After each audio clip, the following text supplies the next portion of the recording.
Tu n'es pas gentil, c'est juste que tu es faible. Voilà l'intitulé d'une vidéo de Paolo Z. Paolo explique que les hommes avec un grand H sont souvent de nature gentils parce qu'ils sont contraints de l'être. Je m'explique. Venant de quelqu'un comme moi, un petit gringalet de 58 kilos qui fait 1m65, forcément, personne ne va avoir peur de moi. Et pourquoi? Parce que je suis petit, j'ai un corps de phase. Et qui va avoir peur de moi en fait? Vous comprenez? En plus de cela, je me suis jamais battu et je sais pas me battre. Forcément, si en face de toi, t'as un gars de 1m90 qui est musclé et tu penses plus ou moins qu'il sait se battre, forcément, ton comportement face à lui sera totalement différent comparé à moi.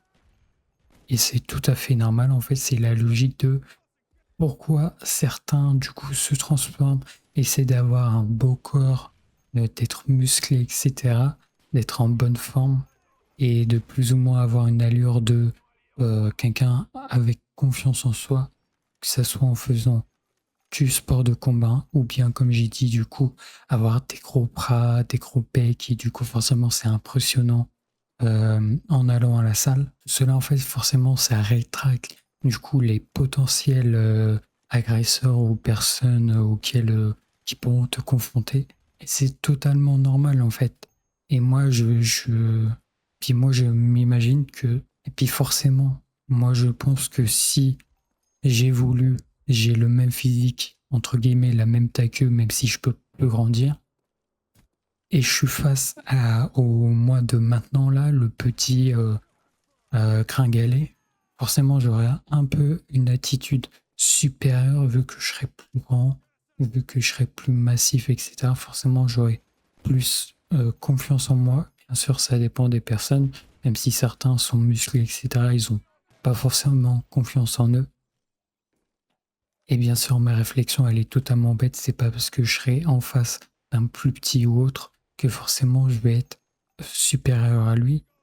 Tout dépend bien sûr de ta mentalité. Est-ce que tu es bien avec toi? Est-ce que tu es en paix, etc. Est-ce que tu as développé du coup cette réflexion-là de peu importe qui est en face, juste je traite les personnes de la même manière. Et le fait est que moi, avec mon physique, forcément, je vais effrayer personne. À chaque fois, et c'est totalement, je sais pas si c'est parce que j'aime pas trop parler ou autre, mais forcément, je suis même totalement en stress quand il faut confronter du monde, parce que soit ils foutent le bordel, ils parlent trop fort ou autre. Forcément, ça m'est déjà arrivé de parler et puis voilà, le cœur il se met à battre plus vite, je stresse ou autre, ce qui fait totalement que je sais, entre guillemets, je me mets en mode urgence, danger, je suis prêt, entre guillemets, du coup, à une potentielle attaque ou autre, même si bien sûr, je ne vais rien faire, d'accord? Mais je sais totalement que dans ce genre de moment, du coup, il y a une possibilité. Et donc, forcément, mon corps se met en mode stress et je fais attention à tout. J'essaie d'analyser la personne, etc. Mais forcément, j'ai jamais eu de problème, malgré le fait que après, je me sentais juste stressé comme un con. Le fait est que Paolo disait qu'il était dans le même cas, il me semble. Ce qui l'a changé, c'était plus ou moins son physique, mais aussi il a fait du sport de combat. Il me semble à ce moment-là, du coup, c'était la boxe anglaise. Et forcément, quand tu sais te battre, quand tu sais que il y a forcément une différence entre se battre dans la rue et puis sur un ring, je sais pas plus ou moins parce que j'ai jamais expérimenté, mais tout le monde dit ça, donc vous m'avez compris.